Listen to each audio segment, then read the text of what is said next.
My plan cuts in half for most families the cost of that child care, helping their budgets and helping millions of parents, especially women, get back to work. They take universal pre-K. If we're designing our education system today, and I think we've talked with some of you about this before, I doubt whether anyone would think that 12 years is enough in the second quarter of the 21st century. And so what we do here is we want to have the best educated workforce, and that's why universal pre-K is going to mean so much. And it also, it also increases exponentially the prospect of that child being able to, no matter what her background, his or her background, get through 12 years of school and then go on, almost half go on to a 2 or 4 year college. And students show, and these studies have been done by a lot of the great universities, that I think it's an economic necessity to have the best educated workforce.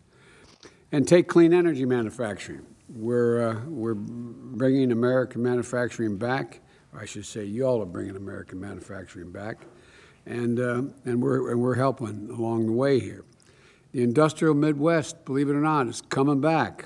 I got here when I was 30 years old, and the industrial Midwest was still going strong, but it's coming back, doing some of the most sophisticated manufacturing in the world.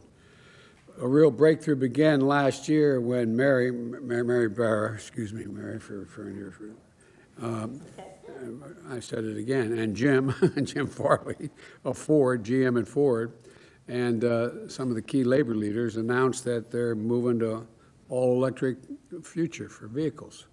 Just yesterday, Mary and GM announced a $7 billion investment to build electric vehicles in Michigan. It's going to create 4,000 new jobs. And last year, I was up at Ford's plant in Dearborn, Michigan, to see that all-electric 150 as part of Ford's $11 billion investment in electric vehicles. That's going to create 11,000 new jobs. And as part of the over $100 billion committed over the last year, American auto manufacturing is going to build electric vehicles and batteries and build them in the United States of America. And we all know how important it is to manufacturing to have the necessary component parts here in America, made in America. And last week, I point out that Intel announced a $20 billion plan to build a semiconductor manufacturing facility in Ohio, one of the largest of its kind in our nation's history.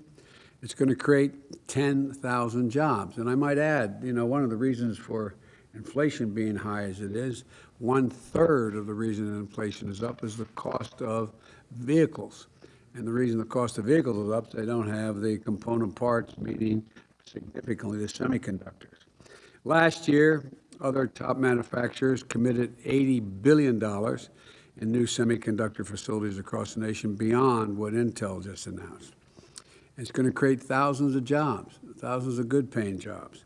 And my new infrastructure law is going to build out more than 50,000 charging stations for electric vehicles across the country, creating better-paying jobs for thousands of workers. And the IBEW is going to be really very busy putting all those in all over the country. And that's just a start. Our Build Back Better plan, I say ours, is going to do even more in my view. Combined with the infrastructure law, we're making the biggest investment in clean energy manufacturing ever in American history. This is about here and now and the future. Our Build Back Better plan is paid for. It doesn't increase the deficit. And maybe the best news of all, it will actually help alleviate inflation. The fact that 17 Nobel laureates in economics say that the Build Back Better initiative will ease inflation pressures in the future is somewhat reassuring. The bottom line is, a lot of folks refer to this as just social spending. Well, I see it, but I see it this way. The Build Back Better plan lowers prices for families and gets people working. It creates the best educated workforce, hopefully in the world, and ensures that it remain the most dynamic and productive economy in the world. It's good for families, it's good for the economy, and it's good for the country. And so I'm grateful for the support of the CEOs that are here. I know they're somewhat busy, to say the least, and they represent a broad spectrum of the economy and employ workers across the country, from senior executives to high-skill entry-level workers. And so I look forward to the input today that we're going to be having here and their expertise. And now let's get started with this meeting.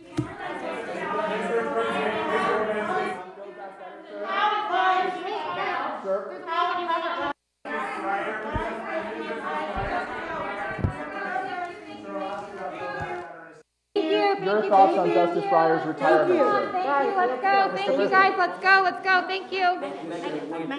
Guys, we're continuing the meeting, please. Thanks so much. Every justice has the right and opportunity to decide what he or she is going to do and announce it on their own. There has been no announcement from Justice Breyer. Let him make whatever statement he's going to make, and I'll be happy to talk about it later. Thank you so much. Mr. President, so we're going to... I'll be happy to talk about this later. I'm going to get into this issue, okay? Thank you so much. We're going to start by asking Tom Limbarger to offer your thoughts, please. Yeah, thank you, Mr. President. It's an honor to be Want to go to the here. Supreme Court, Tom? I'm just going to demur on that one, but it's really an honor to be here. Thank you for inviting me to this event, and I just want to say that. Come on, guys. Let's move this. I just wanted to say that I think that climate change is the existential crisis of our time, and I know that I would not want to be sitting in my living room with my kids and grandkids and not say that I made every effort I could to address it. And working at a company like Cummins, which has been an innovator for a long time, I think we can make a big investment and a big effort to address climate change in some of the toughest to abate sections in the economy: trucks, construction equipment, and things like that. And that includes batteries, hydrogen fuel cells, and other important technologies. And we are investing significantly in those. But we can't do it alone. The truth is we need investments. Tax credits in the Build Back Better Act for hydrogen and clean trucks will play a big role in getting all of us to invest in infrastructure and other things that we need to get this going. And I just want to say that I think we're out of time.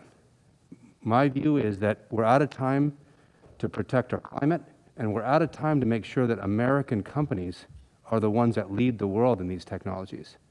When we invest, we can win and we can create jobs for our workers here in the United States. That's what we intend to do at Cummins, and I think that's what all of us can do if we invest in climate change technologies now. If we wait, not only do we harm the climate, but we make sure that we're not the winners in global competitiveness. Thank you for allowing me to talk. As you know, the Build Back Better plan is over $500 billion in climate change initiatives, including the tax credit you referred to. You're one of the world's largest engine manufacturers, and they tell me you have nearly, 60,000 employees now? And, you've talked about being raised, I read a little bit about you, talk about being raised by a single mom who worked through school caring for you and your brother. And for your employees and for your mom at home, what is the benefit of the Build Back Better provisions relating to child care? I mean, from a business standpoint. Mr. President, I would just say that my mom would be incredibly honored to even be in the conversation at this table. Thank you for bringing her up. Hey, let me tell you something. She's a big part of my life, and I'm very grateful to her. And I know that she's proud of me for playing the role that I'm playing in the economy, and especially for addressing such an important issue as climate change. And I would just say that we're going to make whatever investments we need to do our part. And I really appreciate the efforts of this administration to put the climate first in this Build Back Better Act. And I hope that our leaders can see the future and the importance of the future and the investments that need to be made to make sure climate change is addressed. Well, Tom, on the part of the program that's referred to as the social spending, what, if there is, if you think there is, what from a business standpoint does the child care the being able to have the child care tax credit. So you're gonna have, instead of paying 14 grand, for example, if you live in New York or wherever, paying half of that. What does that do from a business perspective for you? At Cummins, we've always been thoughtful about not only how our business does, but how our communities do. And we think that none of our company can never be stronger than the communities in which we live and work. And there's no question that the families that work for our company, our child care is a significant burden to them. So it's clearly an issue that needs to be addressed. And there's no question that we hear about it a lot. We offered new benefits in our company for both child care and for family leave. And I get more notes about that than pretty much anything else I do. I'll bet you do. All right, well, thank you. Now, Brad, I want to thank you for being here. The pandemic hit your, there you are, hit your workers and hard, and working parents hard. Tell me about how your support, how Microsoft is looking at workforce and the price and the pieces of the Build Back Better agenda that would advance the goals of your company. I mean, what's the relationship between this piece of my program and benefiting your company? Well, I think there's a very important connection, Mr. President, between the pieces of Build Back Better and what matters not just to Microsoft's business, but to every American business. The truth is, our business is hugely dependent on the success of every part of the economy. You know, we announced our earnings yesterday afternoon. I think they've had some positive effect on the markets today. And what our earnings reflect is fundamentally demand in the American economy is strong, but supply is constrained. And I think part of the issue goes precisely to what you were just asking about. You know, what we see is that we need to do more to help bring Americans back to work.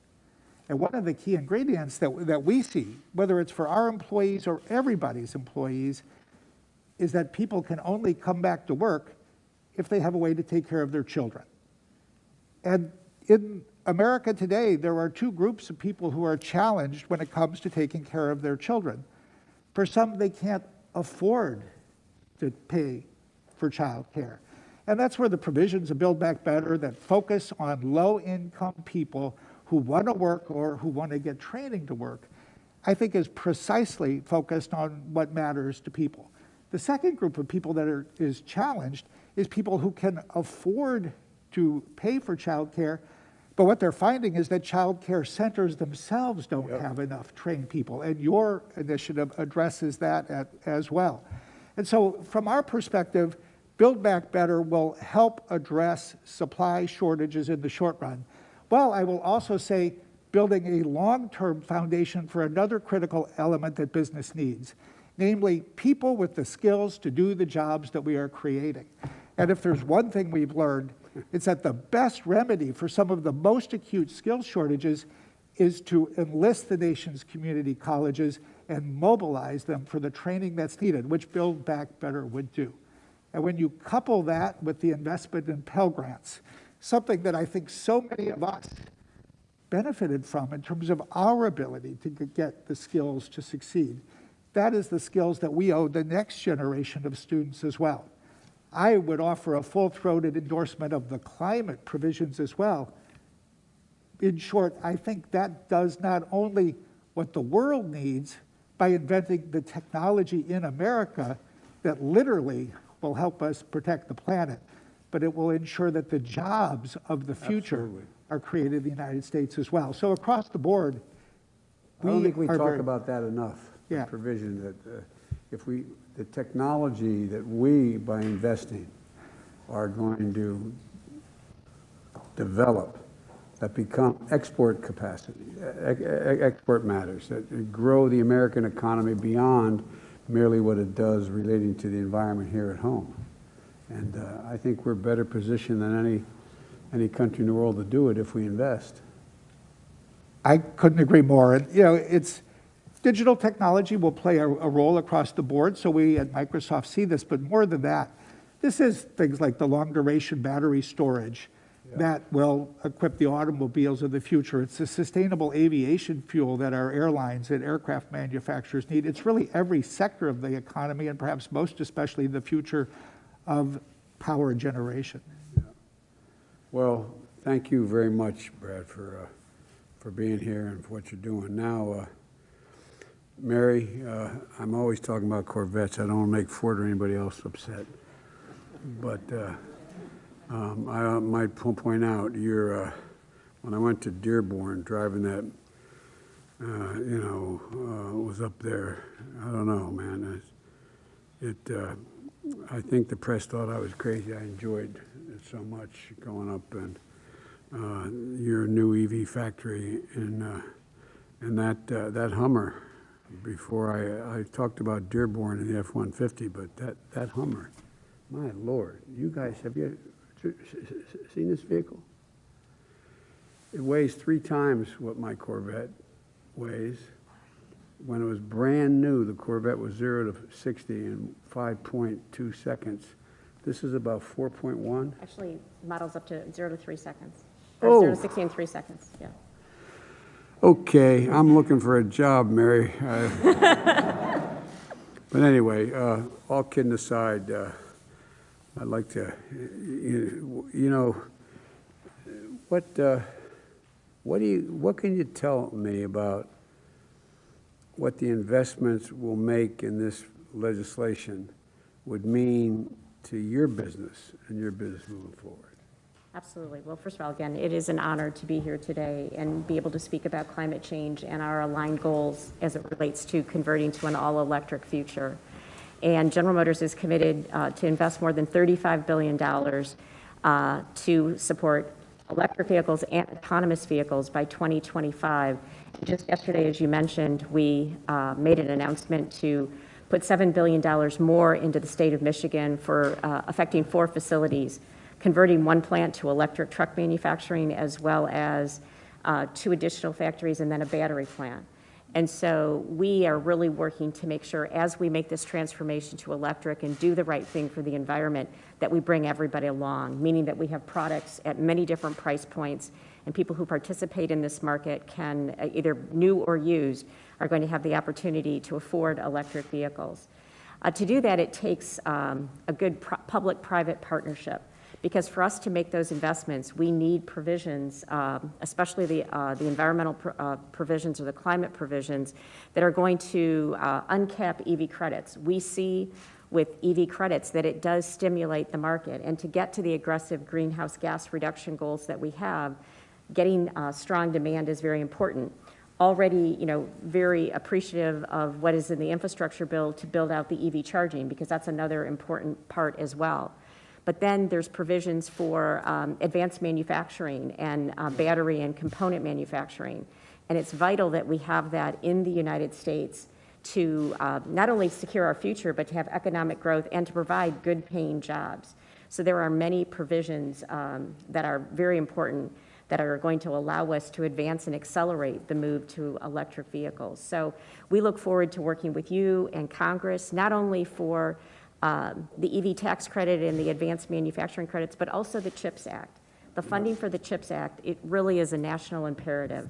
Without having the capability to have, and we've all lived through it over the last year and continues into this year, without having the ability to have that supply chain in this country as well, that is going to hurt our ability to lead, whether it is in electric vehicles, autonomous vehicles, and these are key technologies for the future, and it truly is a global race. It really is, and as a son of a man who ran the last 35 years of his life a Ford dealership and then a Chevy dealership,